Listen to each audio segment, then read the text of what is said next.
वही कर रहे हैं जिसे कहा जाता है बुढ़ापे में मिट्टी खराब करना। अब तेजस को हराने के लिए अर्दोगन ने बनाया है खास प्लान, और ये प्लान अभी शुरुआत हो रही है मलेशिया से। ब्रह्मोस जिस तरीके से अपने पहले ग्राहक को न सिर्फ पाने में सफल रहा, बल्कि दक्षिण चीन सागर में अब नए ग्राहक बनने को भी तैयार हैं बहुत सारे, उसे देखते हुए बौखलाए अर्दोगन का बड़ा फैसला सचमुच क्या भारत के तेजस के लिए खतरा पैदा कर सकता है। तो वहीं दूसरी तरफ यहाँ देश भारत को रोकने की कोशिश कर रहे हैं हथियारों पे, तो वहीं भारत अब भविष्य के उस हथियार पर कब्जा जमा रहा है जो हथियार सबसे ज्यादा कीमती होने वाला है। और आपको बता दे, अमेरिका ने भी इसके लिए बड़ा फैसला लिया है। ये बड़ी संख्या में इस वक्त चीन में मौजूद है, लेकिन चीन को तोड़ने के लिए अमेरिका ने नए तरीके का इस्तेमाल किया है। क्या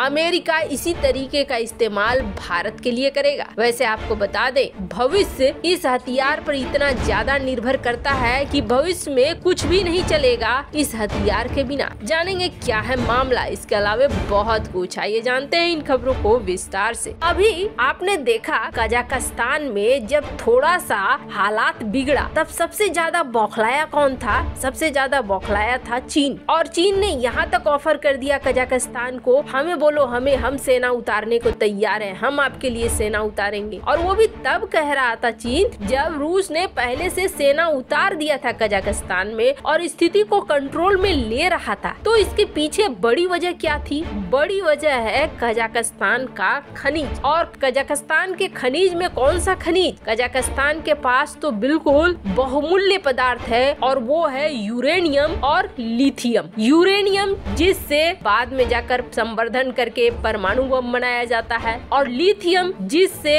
मोबाइल की बैटरी से लेकर जहाज तक इस जगह इस्तेमाल नहीं होता है लिथियम। और वो भी आने वाला भविष्य भी अब लिथियम पर ही है। बहुत जल्द आने वाले 10 साल में आप इतना बड़ा परिवर्तन देखेंगे कि तेल गैस का महत्व खत्म हो जाएगा और सारी चीजें निर्भर हो जाएगी इलेक्ट्रिसिटी पर, चार्ज पर, और जिसके लिए इस्तेमाल क्या होगा? लिथियम इस्तेमाल होगा। और इस वक्त सबसे ज्यादा ये जो दुर्लभ खनिज है, लिथियम वगैरह को दुर्लभ खनिज के अंतर्गत लाया जाता है। इन खनिजों का इस्तेमाल खास तौर पर हथियारों के निर्माण में किया जाता है। अब चीन के पास सबसे ज्यादा बड़ा कब्जा है इन दुर्लभ खनिज पदार्थों का। चीन करीब 80% दुनिया के दुर्लभ खनिज पदार्थों के खनन की भागीदारी रखता है। और उससे भी बड़ी बात यह है कि अमेरिका में जितने आप हथियार बनते हुए देख रहे हो, उसमें 70 से 80% इन दुर्लभ खनिजों की जब जरूरत पड़ती है तो ये दौड़े दौड़े भागते हैं चीन के पास। चीन ने अपने ऊपर इस तरीके से निर्भरता बना रखी है। और अब सोकर जागा है अमेरिका। अमेरिका ने सोकर जागते ही सबसे पहले ये नियम बना दिया है, स्क्रीन पर आप आर्टिकल देख सकते हो, कि अब अमेरिकी कंपनियां दुर्लभ खनिज पदार्थों की खरीद चीन से नहीं करेंगी और किसी दूसरे विकल्प पर विचार करेंगी। वहीं अमेरिका भी दुर्लभ खनिज पदार्थों को निकालने पर काम करेगा। वैसे आपको बता दें, दुर्लभ खनिज पदार्थों पर बाकी दुनिया क्यों नहीं ध्यान देती है और चीन कैसे आगे निकल गया, तो उसका बड़ा कारण है इन दुर्लभ खनिज पदार्थों का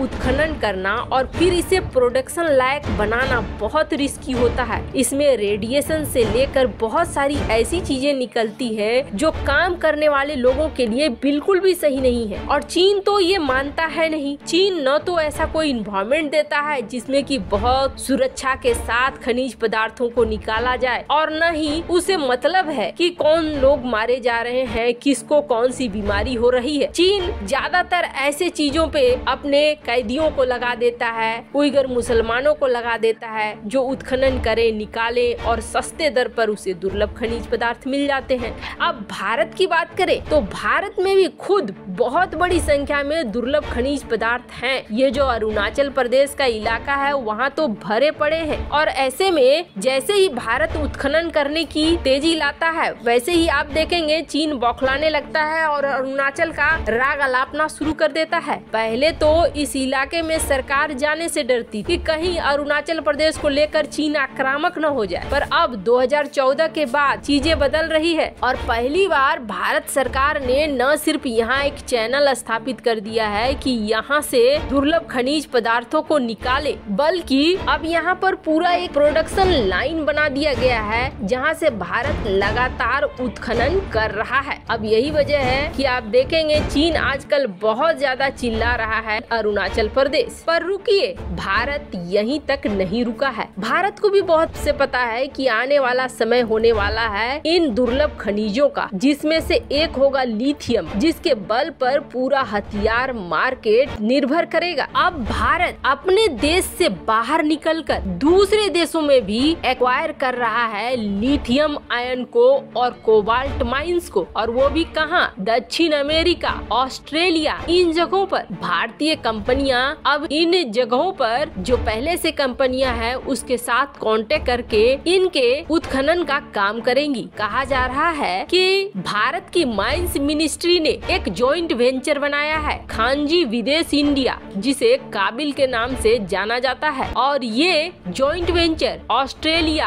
अर्जेंटीना, बोल्विया, चिली, ये जो देश देख रहे हैं ये लिथियम के टॉप प्रोडक्शन वाले देश है, इनके साथ जॉइंट वेंचर बना रही है और यहाँ से अब लिथियम आयन का किया जाएगा उत्खनन और भारत इसमें हिस्सेदारी लेगा। अब इससे आप समझ लीजिए कि भारत कितनी लंबी छलांग इस मामले में लगा रहा है, और भारत ने भी अपनी दूरदर्शिता बहुत दूर की बना रखी है, जो आने वाले 5 से 10 सालों में दिखना शुरू हो जाएगा। जो 10 साल बाद होगा उसकी तैयारी अब आज भारत कर रहा है। तो वहीं दूसरी तरफ तुर्की भारत के तेजस को हराने के लिए एक नया प्लान लेकर आया है। आपको बता दें, मलेशिया में जहां भारत ने तेजस ऑफर किया है, तो वहीं तुर्की ने अपने जेट हरजेट को ऑफर किया है, और तुर्की को ऐसा लग रहा है कि मलेशिया कहीं तेजस के साथ ही न जाए। इसका बड़ा कारण है, कारण ये है भारत पाम ऑयल के बदले में तेजस दे रहा है, क्योंकि भारत बड़ी मात्रा में पाम ऑयल की खरीद मलेशिया से करता है, और मलेशिया ने शर्त रखी है कि आप हमसे चाहेंगे कि डॉलर दे दो हमें, तो हमारे लिए बहुत मुश्किल होगी, हम किसी चीज के बदले में ही दे सकते हैं। ऐसे में मलेशिया पूरी तरीके से तेजस भारत को बेचने की तरफ बढ़ रहा है, और तुर्की हर हाल में चाहता है कि मलेशिया से खुद खरीदे। पर दिक्कत ये है कि मलेशिया तुर्की को डॉलर देना नहीं चाह रहा है, और तुर्की की स्थिति ऐसी है कि तुर्की चाह रहा है कि हर हाल में ये डील हो और उसे इकोनॉमिक तरीके से कुछ फायदा मिल जाए। पर अब तुर्की ने ये कह दिया है कि ऐसा करते हैं, हम आपको तुरंत हरजेट की बड़ी संख्या प्रोवाइड कर देंगे सस्ते दर पर, और भारत से अगर आप साइन करते हैं तो भारत से आपको मिलने में करीब 4-5 साल तो लग ही जाएंगे, जबकि हमसे आप लोगे तो हम मास प्रोडक्शन शुरू करवा चुके हैं और आपको जल्द ही मिल जाएगा। वैसे आपको बता दें, तुर्की ने हरजेट का मास प्रोडक्शन शुरू कर दिया है, और तुर्की का टारगेट ये है कि जहां जहां तेजस ऑफर हुआ है किसी भी कॉन्ट्रैक्ट में, वहां तुर्की अपनी नाक घुसेड़ेगा। वैसे आपको क्या लगता है, क्या तुर्की सफल हो पाएगा? तेजस की जगह हरजेट को ज्यादा पसंद किया जाएगा? कमेंट कर अपनी राय जरूर बताएं। जल्द मिलते हैं अगले वीडियो में नई खबर के साथ।